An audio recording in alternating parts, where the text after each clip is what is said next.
Всем привет, дорогие друзья! Сегодня я покажу видео, как копировать игры в Roblox.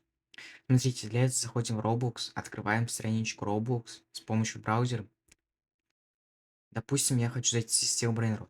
Берем, открываем Steel Brain Rot, правую кнопочку мыши нажимаете по страничке, у вас будет снизу посмотреть код. Нажимаете, справа появляется табличка. Выбирайте Network. Если нет, то смотрите в этой табличке. Смотрите, у вас появляется, обновляете.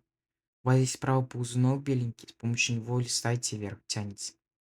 Как долистались вверх, у вас надпись, название. Это с любым плейсом можно.